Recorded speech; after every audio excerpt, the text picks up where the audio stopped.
दोस्तों आज ईद की वजह से भारतीय मार्केट सेफ है, कोई इसमें जो है टेंशन वाली बात नहीं है। लेकिन आपको एक बात बता दूं कि अमेरिकन मार्केट बुरी तरीके से पीटी है आज की रात में। अब देखते हैं आज क्या होता है, ठीक है ना। तो अभी उसका इंपैक्ट तो भारतीय बाजार पर पड़ना कोई उसमें दो राय नहीं है। तो कल जैसे ही मार्केट ओपन होगी, क्योंकि आज थी ईद की छुट्टी, आज भारतीय समुदाय मना रहा है ईद और मार्केट भी आज ईद मना रहा है। और कल देखते हैं कि कल पक्का यह है कि गिरावट की संभावना है। अब इस पर डिस्कस करेंगे कि आखिर में गिरावट के कारण क्या हैं। एक तो नंबर 1 ये है, उसके बाद में इंडियन इन्वेस्टर्स को स्ट्रैटेजी क्या लेने चाहिए। मुद्दा क्या है आपको पहले बताया हुआ। एसआईपी वालों को नो टेंशन है, एसआईपी को जाने दें, चाहे मार्केट अप हो चाहे मार्केट डाउन हो। बात कहां पर उठती है, बात उठती है किस चीज की, बात उठती है यहां पर आपके लमसम इन्वेस्टमेंट की। चाहे आप डायरेक्ट शेयर में कर रहे हो चाहे आप म्यूचुअल फंड में कर रहे हो, आपको पक्का उसका इम्पैक्ट पड़ता ही पड़ता है। जैसे मैं फॉर एग्जांपल आपको बताना चाहूं कि कितना बड़ा इम्पैक्ट पड़ता है। आज मैंने एक अपने फंड का एनालिसिस किया है, तो उसमें क्या हुआ है कि मैंने तकरीबन ये मान करके चलो कि 200 समथिंग की एक एनएबी थी। तो मैंने अभी मार्च में उसको 203 रुपए पर लिया था। कल की डेट में उसको मैंने बाई किया है 207 रुपए पर।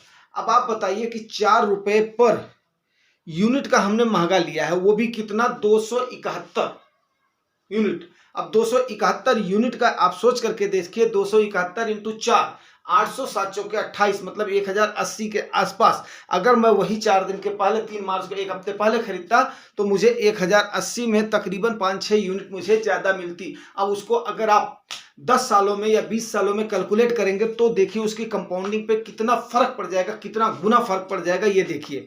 तो इसीलिए मैं बताता हूं कि हाँ, हालांकि हमेशा कोई भी प्रेडिक्ट नहीं कर सकता है, संभावनाओं के ऊपर ही होती है। और अभी इस समय चुनाव के माहौल में जब मार्केट ने टाइम करेक्शन दे दिया है, तो अब हम प्राइस करेक्शन का वेट नहीं करेंगे। जो स्ट्रैटेजी मैं अपना रहा हूं ये भी बताने का तरीका है। लेकिन सबसे पहले देख लेते हैं यूएस मार्केट में क्या घटित हुआ और वहां पर इतनी हाई तौबा क्यों मची है, वो देख लेते हैं। ठीक है, तो आज का सब्जेक्ट है यूएस मार्केट धड़ाम। क्या भारतीय स्मॉल कैप कल गिरेंगे या नहीं। मेन चक्कर क्या हो रहा है, स्मॉल कैप का चक्कर हो रहा है। आपको पता ही है कि सारे के सारे आज ये रोना रो रहे हैं कि आउटफ्लो हुआ है, आउटफ्लो हुआ है, इतने सालों में पहली बार हुआ है। होने दो यार, कोई फर्क नहीं पड़ता है, ठीक है ना। जहां पर आपने जो इन्वेस्टमेंट किया है उस पर आप अपना कंटिन्यूटी बना करके रखो। मेन बात होती है कंटिन्यूटी, और मेन बात होती है सस्टेन, मेन बात होती है मार्केट में टाइम देना। ये 3 चीजें आप याद रखिएगा, कंटिन्यूटी करना, सस्टेन करना और टाइम देना, ठीक है ना।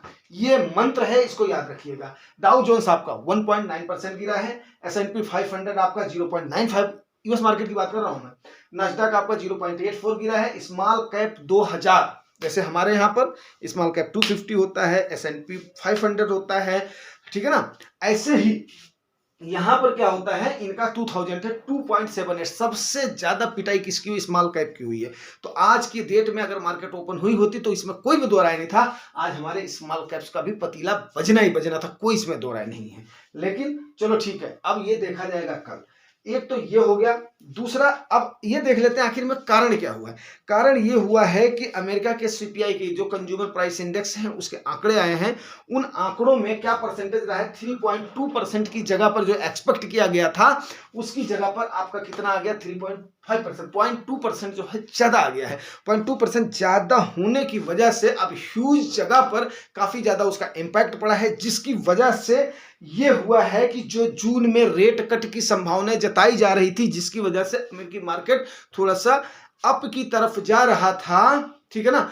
अब वो रेट कट होने की संभावनाएं बहुत ही कम हो गई हैं, नंबर 1। हालांकि ऐसा कोई भी सिनेरियो नहीं है कि अगर इस पर ना किया जाए, अगर इस पर चर्चा करी जाए तो उनके ग्रोथ वगैरह जो है ठीक ठाक हैं, बट फिर भी क्या है, उनके सेंटिमेंट्स काफी ज्यादा गड़बड़ हो जाते हैं जहां पर जनहित का मुद्दा आता है। अब इसमें फूड का और एकाध सेक्टर का और का इसका काउंट नहीं होता है, अभी उसका भी आंकड़ा आने वाला है, फिर उसके बाद में इसका क्लियर होगा। तो तब तक ये उफो की स्थिति बनी रहेगी। अब अगर यूएस का वहां पर वैसे शशिकांत दास जी ने बिल्कुल बोल दिया था, लेकिन वो किस बेस में बोला है, भावा बेस में बोला है, क्योंकि एंटी यूएस सेंटीमेंट तो अमेरिका की मैक्सिमम पॉपुलेशन के पास रहती है, ये आप भी जानते हैं कि, ठीक है ना।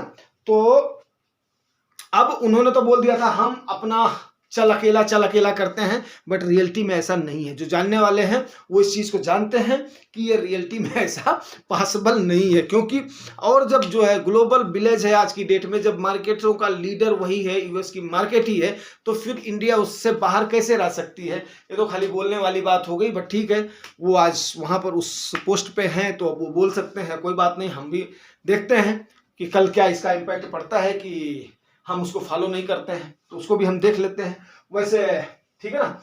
दूसरी चीज मैं क्या बताऊं कि जो रेटिंग एजेंसीज हैं उन्होंने चाइना को, दूसरा जो हमारे यहाँ पर इम्पैक्ट पड़ेगा वो पड़ेगा एफपीआई का। जो आज की डेट में एफपीआई किसको बोलते हैं? फॉरेन के जो इन्वेस्टर्स हैं उनको बोलते हैं। पहले जो है एफडीआई बोलते थे, फिर एफआईआई बोलते थे, अभी आज के टाइम पर उनको एफपीआई बोलने लगे हैं, ठीक है ना। तो उनको उनके इन्वेस्टमेंट पे पक्का फर्क पड़ना ही पड़ना है, कोई इसमें दो राय नहीं है, कोई इसमें संशय नहीं है कि उस पे इफेक्ट नहीं पड़ेगा। ये बात आप आज नोट कर ले। क्यों? क्योंकि क्या है कि यार देखो, जो है ये जो फॉरेन इन्वेस्टर्स है ना, ये लोग सिर्फ और सिर्फ अपना फायदा चाहते हैं। ये सगे वाले किसी के भी नहीं है, किसी भी कंट्री के नहीं है। जहां पर इनको दिखाई देता है कि हाँ यस यहाँ पर मेरा ज़्यादा बनेगा, वो वहाँ की तरफ भागते हैं। तो अभी जो रेटिंग एजेंसीज ने चाइना की मार्केट को रेट किया है, हाई रेट किया है, उसकी वजह से हो सकता है कि काफ़ी सारे जो इन्वेस्टर्स उधर की तरफ रुख करें। मैं संभावना व्यक्त कर रहा हूं। तो आने वाले वीक में हालांकि कोई ऐसी बात नहीं है। और दूसरी मैं एक बात बताऊं कि अभी इलेक्शन होने की वजह से हमारी गवर्नमेंट इतना ज़्यादा सपोर्ट करेगी, वैसे कोड ऑफ कंडक्ट तो लगा हुआ है, लेकिन फिर भी जो आपकी चाहे सेबी है, एमपी है, आरबीआई है, बैंक्स है, जो भी मतलब जो गवर्नमेंट की बॉडीज मान लो, वो मार्केट को सस्टेन करने के लिए पूरी कोशिश करेंगी। बट कल फिलहाल गिरने की संभावना है। अगर गिरती है, थोड़ा बहुत भी फॉल होता है, तो पक्का मैं अपनी स्ट्रैटेजी तो बनाऊं। क्यों? क्योंकि अमेरिका के 11 सेक्टर्स में से 10 सेक्टर बुरी तरीके से गिरे हैं। 10 सेक्टर मतलब गिरावट में रहे हैं, जिसमें आपका रियल्टी, यूटिलिटी और स्मॉल कैप, ये पक्का हैवी तरीके से गिरे हैं, कोई इसमें दो राय नहीं है। अभी हमारे यहाँ पर जो वहाँ पर एडीआर है, जो हमारी कंपनियां वहाँ पर लिस्टेड हैं अमेरिका के अंदर, वो आपकी इन्फोसिस है, विप्रो है, आईसीआईसीआई है, एफसी है, डॉक्टर रेड्डीज लैब है। तो इनमें भी काफ़ी सारी गिरावट दर्ज करी गई है, ठीक है ना। तो कल चांसेस हैं कि अमेरिका जो है इंडियन मार्केट के गैप डाउन में क्लोज होने के। और आपको एक बात बता दूं कि निफ्टी का 22,800 का जो लेवल है ना, वो काफ़ी स्ट्रॉन्ग रेजिस्टेंस है, एंड 22,550 काफ़ी स्ट्रॉन्ग सपोर्ट है। तो वहाँ पर देखते हैं कि अभी बुल्स और बियर्स में कल खींचतान तो मचनी है। और कल की डेट में अगर ज़्यादा लाल रंग दिखाई देता है, थोड़े से कुछ पॉइंट होते हैं, तो जितना आपका लमसम का टारगेट है उसका 1/10 मान करके चलिए आज के टाइम पर, उसको पक्का इन्वेस्ट करना ही करना है। और नहीं भी होता है तो भी मैंने आज के टाइम पर अभी कॉल दी हुई है कि नहीं, थोड़ा बहुत तो हमने करना ही पड़ेगा। क्योंकि इलेक्शन के बाद में अगर सेम गवर्नमेंट फॉल होती है, तो फॉल होने के बाद में हो सकता है हमें इस रेंज पे ना मिले, या रेंज पर मिलेगा भी तो हम एक साथ में तो सारा एलोकेट नहीं कर पाएंगे। तो इसलिए थोड़ा जैसे होता है इस समय चुनावी माहौल में हमने करना। क्योंकि जो चीज़ें हमने उस दिन आपको बताई थी 2020 के कोरोना के इम्पैक्ट को अगर छोड़ दिया जाए, तो 2019 में जिसने भी अगर इन्वेस्टमेंट करा था, वो आज की डेट में 2024 में मान करके चलो कि 2023 के बाद में जनवरी, फरवरी, मार्च में मार्केट ने कोई खास नहीं करा है, वहीं पर ही झोल झाल रही है। लेकिन फिर भी जो 2023 की कंप्लीट की रैली आई है, वहां पर काफ़ी सारे ग्रोथ दिखे हैं, हर सेक्टर में दिखा, हर इंडाइसेस में दिखा है।